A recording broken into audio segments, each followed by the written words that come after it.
You're listening to the Life Coaching Secrets Podcast, episode 192.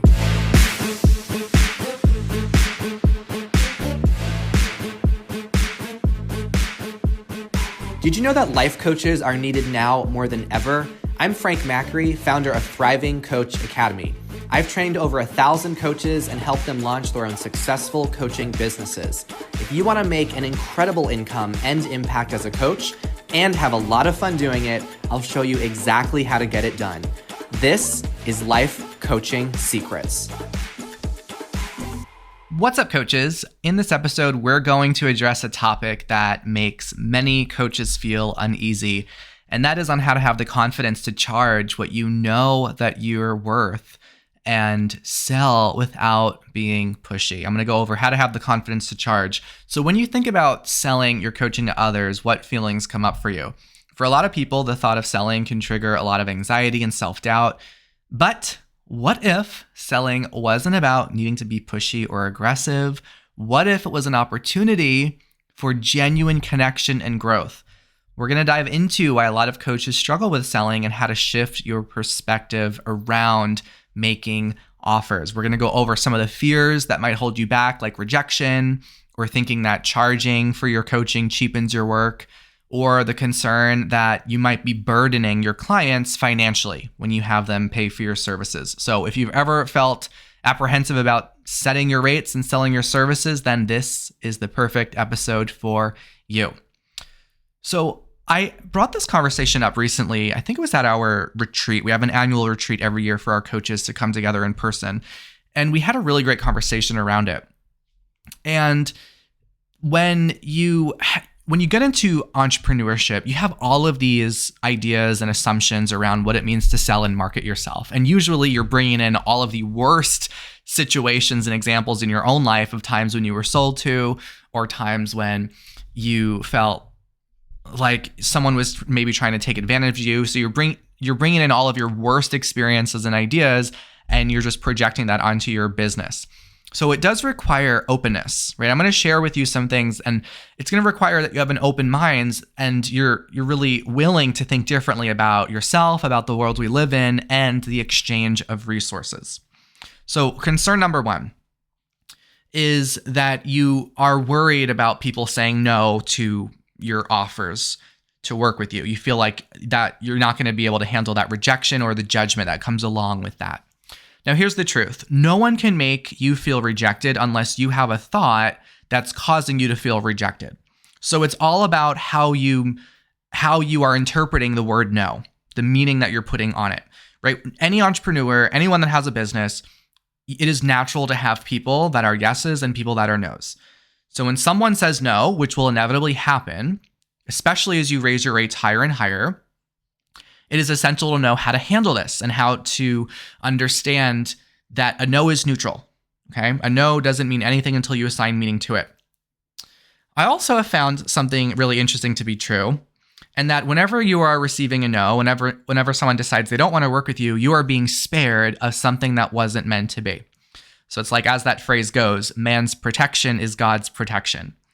And one easy way for you to understand this for yourself is if you've ever had experiences where you've dated and the relationship didn't work out for whatever reason, and then after some time you look back and you realize, oh, I really dodged a bullet there. Have you ever had that experience before?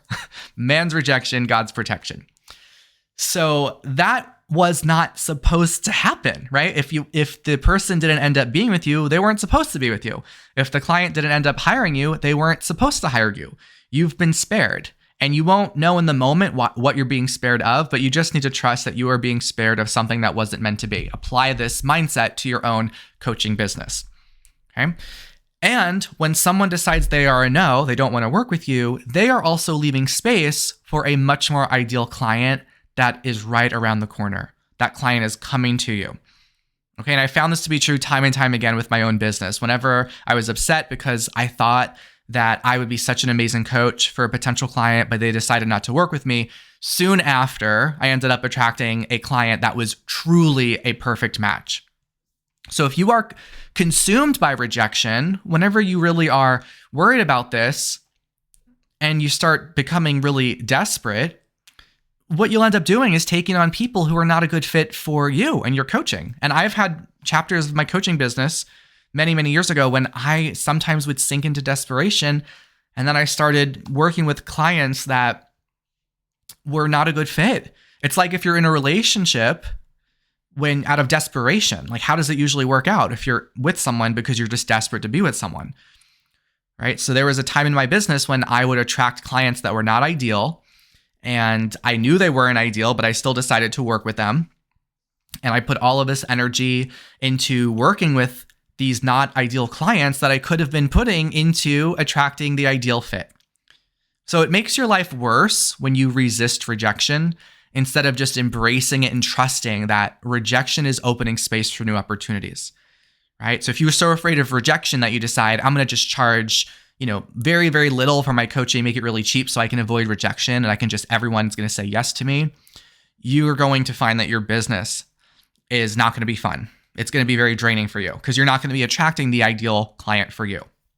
So do you like rejection? Like, do you want to enjoy rejection as an entrepreneur? The answer is yes. The next time a client says no, you must remember that you're being spared right now. There's something bigger and grander that's around the corner. So embrace rejection instead of resisting it. You don't want people to be in your space that you don't want to work with, right? You want to send them away with love. Let those people go with love. So when someone rejects you, there is a divine purpose to why that is happening. And that purpose is often because that yes, the next yes is just right around the corner. So what if the no that you experienced today means there's a yes that's on its way? Oh, that rhymed. I'm going to say it again. What if the no you experienced today means that there's a yes that's on its way? There we go. That's a quote right there. And really, no matter how positively your intentions are, no matter how positive your intentions are with your business, how kind and generous and caring and loving and that you are, there are still going to be people out there that are going to think you are straight up evil. That's just how it is. You can be the juiciest peach on the tree, but not everybody will like peaches. All right, an example I like to share in our classroom is, I call it the blue hair example. So someone, I'm assuming that there was like a coach at a retreat. She had brown hair. And I said, imagine if someone came up to you and said that you have absolutely ridiculous and ugly blue hair. Like, what would your reaction be? And this coach, who's a brunette, said, well, I would just laugh it off. I would think that was a ridiculous comment because I don't have blue hair. And I said, exactly. So imagine if you had the same reaction when someone has a judgment about your coaching. That's how you want to be about it, right? You must know the truth of who you are. Otherwise, you're going to let all the opinions of strangers define you. And that's not an empowering way to live. Now, the more that you raise your rates as your business grows, as you become more successful, as you take up more space, there's probably going to be more judgment that comes along with that. There's also going to be a lot of wonderful things that come along with that too. There's going to be a lot more impact and transformation and satisfied clients and money and everything. Like, so many things open up for you, but there's also going to be some judgment that comes along with it too.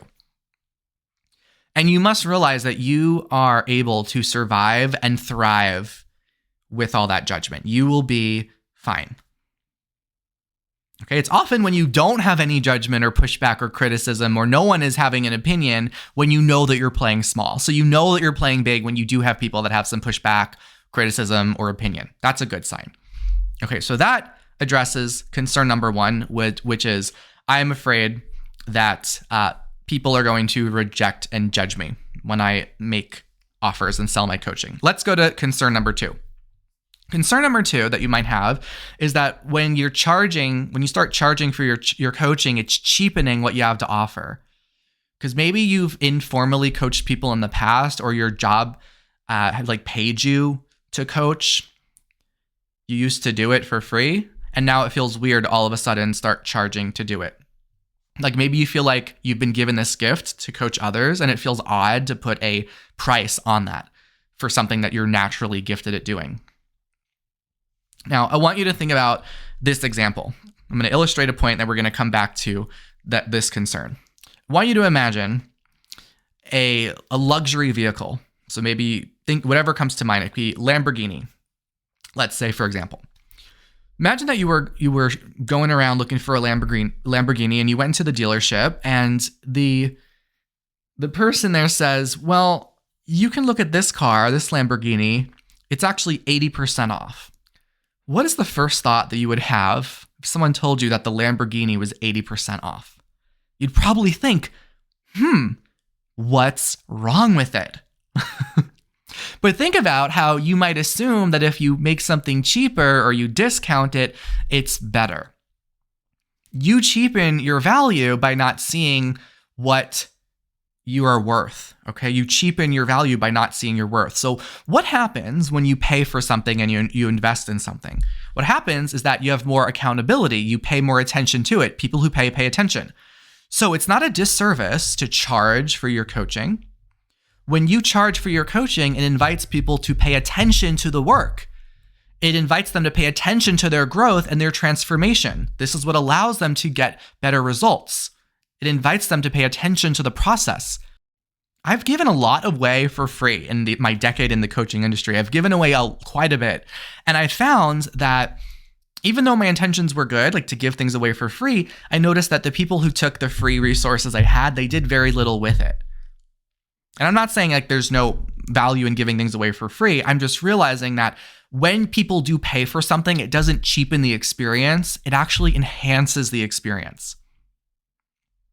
We had one of our coaches, we were having this conversation, and she said that she spent a lot of her career working for a nonprofit, and she had this thought like she shouldn't get paid a lot to share something that she's good at.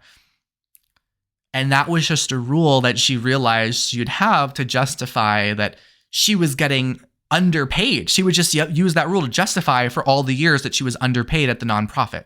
Like she was just fed to have this rule, I'm doing valuable and meaningful work, so I should just feel good about it, and I shouldn't want or expect anything more. So if you have some kind of rule like that in your own life where maybe, you feel like you should just feel good about your work because it's meaningful and you shouldn't expect to get paid well for it. Honor and acknowledge that part of you because of how it maybe has served you for some portion of your life. And let's also invite forward the part of you that realizes the benefit of you charging because of how much more of an experience you can provide, because of how much more value you can provide. Okay, when you charge for your coaching, you don't cheapen the experience, you enhance the experience and the value exponentially.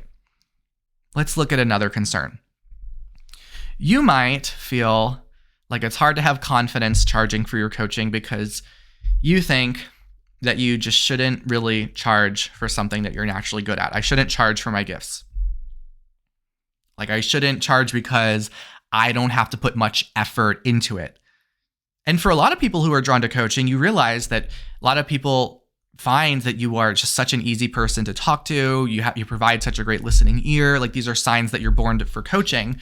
And you might think, well, I already have a lot of these skills innate to me, so why should I get paid a lot to do that? I'm not putting a lot of effort into it, right? People notice, oh, I just love being in your energy. You think, oh, I have all these gifts, but the thought of charging thousands of dollars or tens of thousands of dollars might send you into a tailspin. The reason why this would cause you to feel so stressed is because you think that you need to exert a lot of effort in order to get a return from something. Okay, this is one of the most classic rules that hold people back. It's the rule that you have to work hard in order to be successful. And it is hammered into our brains as we grow up. Or the idea that work should not be fun. So think about how this might hold you back if you think that you need to work hard to be successful. When you think about charging more, your brain might naturally go to a place where you think, oh, well, that means if I'm charging more, that means I'm going to have to work harder. I'm going to have to work harder to charge more. And I don't want to do that, so I'm going to stay where I am and not work hard. What if instead it was not about you working harder, but what if it was embracing the idea that your success truly can be simple? Your success can be simple. Right? What if the harder you work, the less you actually get? This doesn't mean that just be lazy and do nothing and expect the world, right? We're not talking about being entitled here. But I've truly found in my decade being in the industry that every year that I've been in business, I've made more money every single year, but I have not worked as hard as each year has gone by.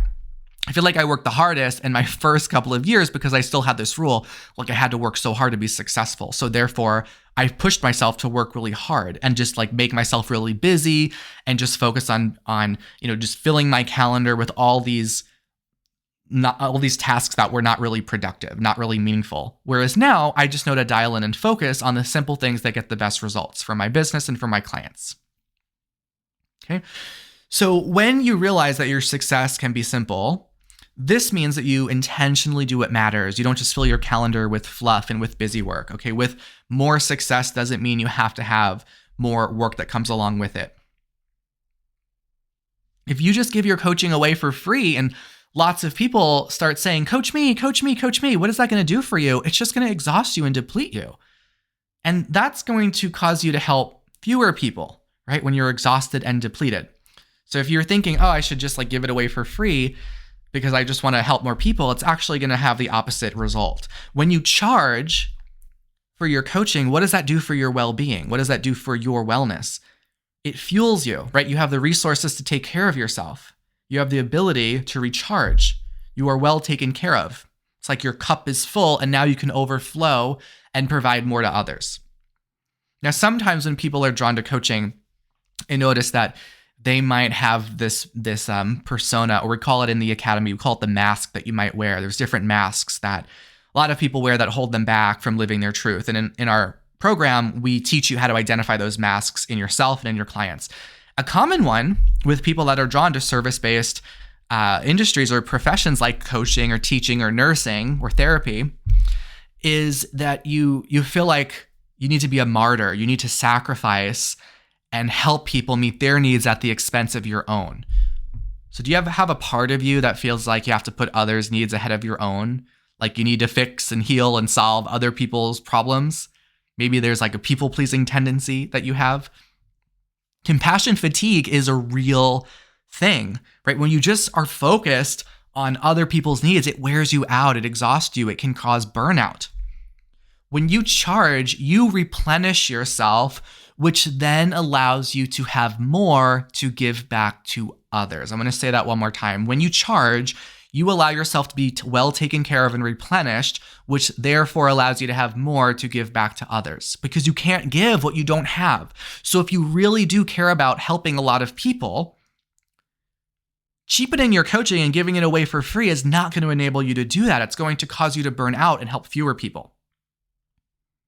Okay, so when you charge, you allow yourself to actually give back more. This is why one of the unique things that we teach in our program that is not taught anywhere else is we teach our coaches how to create a premium coaching business. We teach them how to have a high ticket program that they can sell, which can allow them to have a very successful business with just a very intimate number of clients and still creating a lot of spaciousness in your calendar. So you're not just making your coaching cheap and having lots of people, like coaching so many people a day where you're so exhausted. We want you to have the ability to make an impact on people and also take care of yourself. And the beautiful thing about that is when you have spaciousness in your calendar, because when your needs are taken care of, when you've got your high ticket premium clients, then you have space to give back extra for free. Like this podcast is an example of that. There's so many people that benefit from this podcast for free.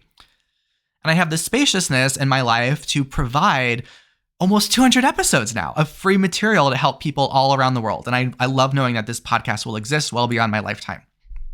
Okay. So in summary for this episode, I want you to remember that selling your coaching, it's not about pushing people to do anything. It's really about inviting others into a transformational experience. And I want you to embrace the idea that every no you receive, it's simply making way for the right clients who are ready to invest in themselves and your gifts. And you have the ability to charge for your coaching and really enhance, and know that when you charge for your coaching, it enhances the value that you offer. It doesn't diminish it. Charging for your coaching enhances the value. The next time that you feel hesitant about charging or you worry about putting someone in a difficult position, I want you to remind yourself that your work has the potential to make a profound difference in people's lives. So trust in your worth, stand confidently in your rates, and remember that you are doing a service by encouraging growth and commitment in those that you work with.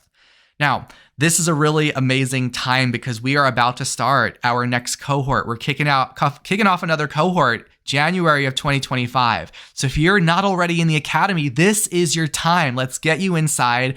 It is beneficial for you to get inside well in advance of when that cohort begins. So that way you get your manuals, you can start meeting our students, you can start accessing our calls right away and familiarizing yourself with our student portal. Let's make this upcoming year the year that you take your coaching business where you want to take it, where you actually see it come to life.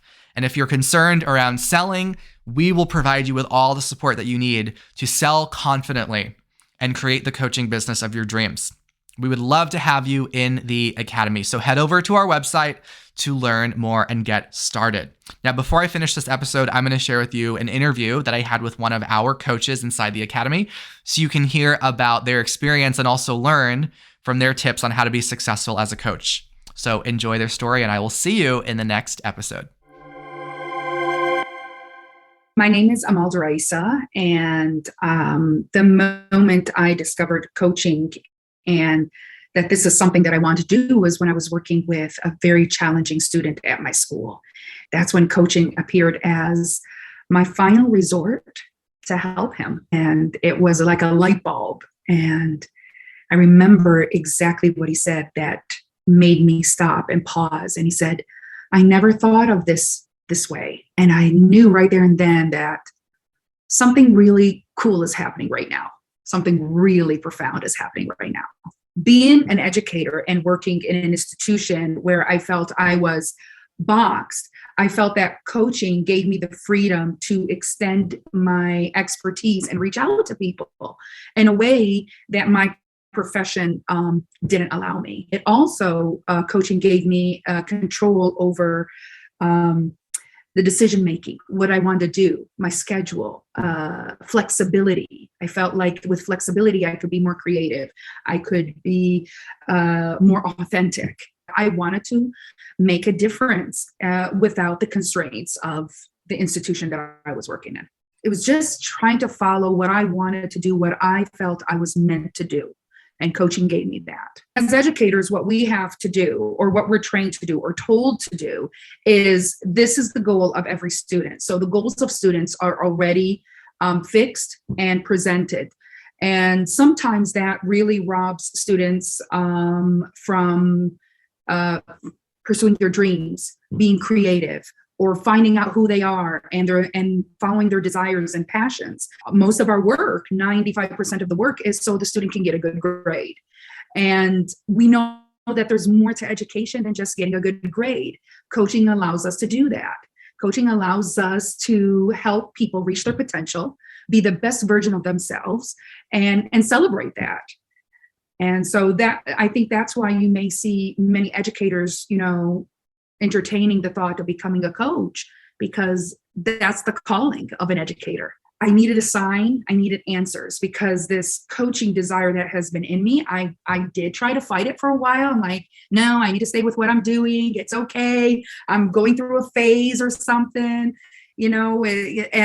and it just, I couldn't shake it off that there was something wrong. I stumbled upon Frank's podcast, and that was it. That was the deciding point that I need to contact Frank. So there's so many things that I like about the Academy.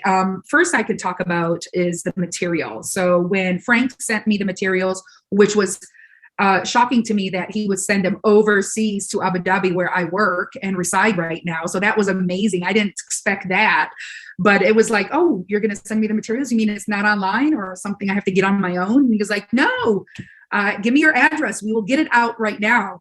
But when I saw the material, the way as an educator, I look at things like the language, how it's presented, how easy it was to read and understand, the organization of the material was just phenomenal. I felt like it spoke to multiple types of learners, and those are things that we pay attention as educators.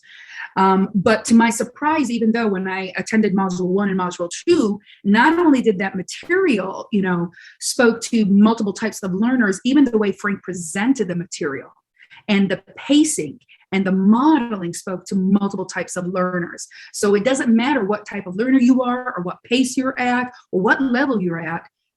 the material, the way it's organized, the way it's presented, and the way it's modeled really speaks to all people, and anyone and everyone can benefit and learn. The Academy stretched me.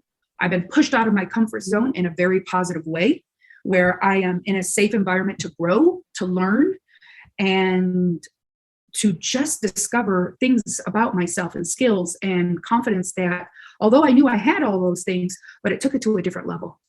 And that's something I will always, value and cherish. When any person, embarks on something really new, I mean, there's always going to be some, some insecurities that might surface, some doubts, some hesitations. And definitely I had some of those when I considered the Academy. The most obvious was two things that come to mind is the financial aspect and also having a job.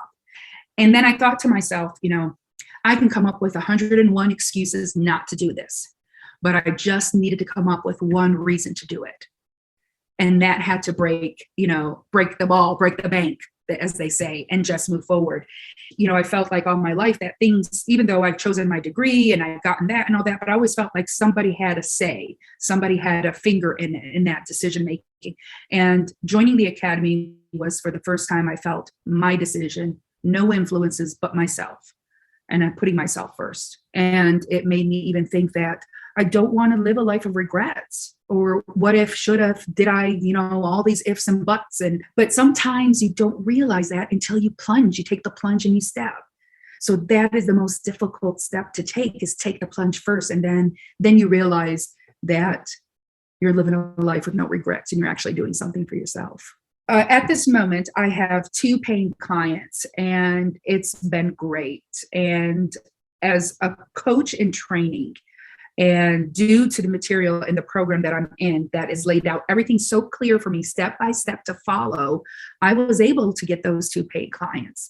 And they are loving every minute of it and continue to renew and sign up for more sessions with me. I really, really contribute that a great deal to the Academy, the training that I've gotten, the material that is well laid out and clear. It's just really remarkable. I can see that there's potential for me to work with administrators, to work with leaders in educational communities, to help bring staff and collaboration to the highest level to serve students the best that they can. What makes this Academy stand out in comparison to others is that this Academy just doesn't give you the information and train you.